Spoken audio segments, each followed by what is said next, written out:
मानव जीवन ATM card है।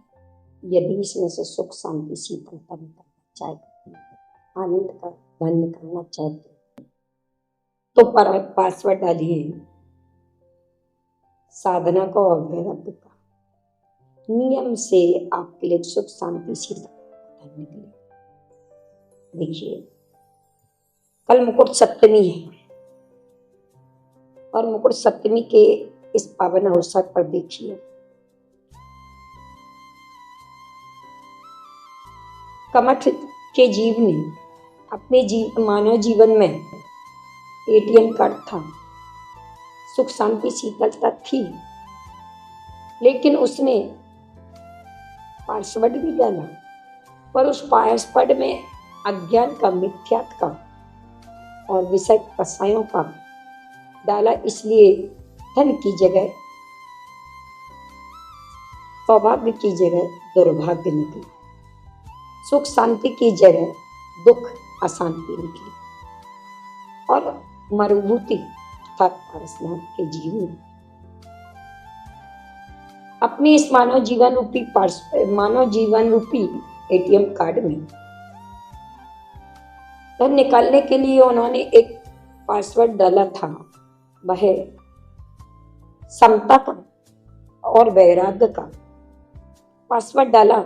और आज देखिए, मुकुट सप्तमी के दिन उन्हें मुक्ति की अर्थात वह मोक्ष सप्तमी मनाई जो गई है, वह मोक्ष के स्वामी बने और अपने अनंत ज्ञान, अनंत दर्शन आदि ऐसे धन, सुख, शांति, अनंत सुख आदि शांति की प्राप्ति की।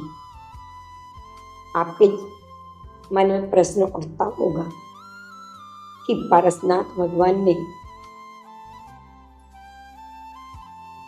ऐसा क्या किया था जिससे पारसनाथ भगवान पर कमठ ने उपसर्ग किया था। तो 10वें भाव में पारसनाथ भगवान ने बड़े भाई के राग में आकर के, बड़ा भाई सप्त व्यसनी था, उसकी स्वयं मरुभूति की पत्नी के साथ दुर्व्यवहार करने के बावजूद भी मरुभूति के लिए राग था। इस राग की वजह से कमठ का द्वेष और उसका राग, उस राग की वजह से उस जीव ने 10 भाव तक सहन किया।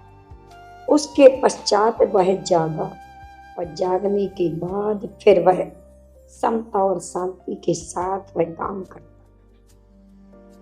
आज इस मुकुट सप्तमी के अवसर पर आप सभी लाडू चढ़ाएंगे। लाडू चढ़ाने का मतलब है जो भी पास होता है तो मीठा खाता है, मीठा साता वेदनी का रूप होता है। अब हम लाडू क्यों चढ़ाएं? तो लाडू चढ़ाने का मतलब यह है कि निर्वाण का जो सुख है, अब आत्मा को जो सुख मिलना है उसका ना आदि है, ना मध्य, ना अंत है। ऐसे आदि, मध्य और अंत से रहित तुम्हें सुख प्राप्त करना है तो आपके लिए ऐसे निर्वाण जो अपने अंदर बाण लगे हैं, राग, द्वेष, क्रोध, माया, लोभ, मायाचारी आदि के जो बाण लगे हैं, इन्हें बाणों को निकालो और निर्वाण को प्राप्त करो। ऐसे पारसनाथ भगवान ने आज के अर्थात सप्तमी के दिन, सावन शुक्ला सप्तमी के दिन ध्यान किया और चपक श्रेणी पर आरूढ़ हुए और मोक्ष को प्राप्त हुए थे। ऐसा आप भी मुक्ति रूपी बुद्धि को प्राप्त करना चाहते हैं तो इस मुकुट सप्तमी के दिन भगवान पारसनाथ की आराधना करें। भगवान पारसनाथ की आराधना करते हुए कुमुद चंद्राचार्य ने कहा कि समता एक ऐसी चीज है, शांत परिणाम एक ऐसी चीज है। उन्होंने एक उदाहरण देते हुए कहा, हे भगवान, हे कोपा दमन, आपने जब क्रोध को पहले से ही निकाल दिया तो फिर अन्य कर्म रूपी चोरों को कैसे निकालोगे? तो कुमुद चंद्र आचार्य ने कहा कि जैसे नील वन में हिमानी, अगर हिम आती है तो नील के वृक्षों में अपने आप अग्नि लगने लगती है, अपने आप जलने लगते हैं। उसी प्रकार से है कोपादमन, आपने जब क्रोध को शांत कर लिया है तो अन्य कर्मों के लिए भी अपने आप जलन होने लगती है और जल करके राख हो जाते हैं, जैसे कमठ हो गया था। तो इसलिए अपन सोचते हैं कि क्रोध करेंगे तो सामने वाला शांत हो जाएगा, नहीं।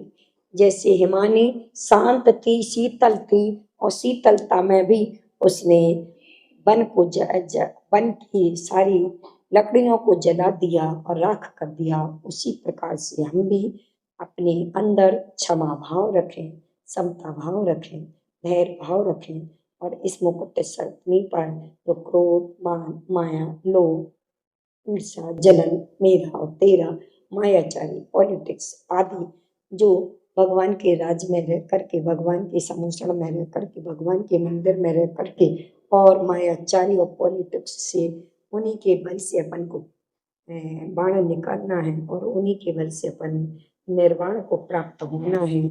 ऐसे जो बाण है इनको निकालें और मुकुट सप्तमी का ये लड्डू आपके जीवन में सुख शांति समृद्धि दे। ऐसे मुकुट सप्तमी आपके जीवन में आए। इन्हीं पवित्र भावनाओं के साथ मकर सप्तमी के अवसर पर जो बच्चियां उपवास कर रही हैं, जो लोग भी उपवास कर रहे हैं, उन सभी का यह उपवास सुख शांति शीतल दे और निर्मलता को प्राप्त हो। ऐसी भावनाओं के साथ आप सभी के लिए मेरा शुभाशीष शुभाशीष शुभाशीष।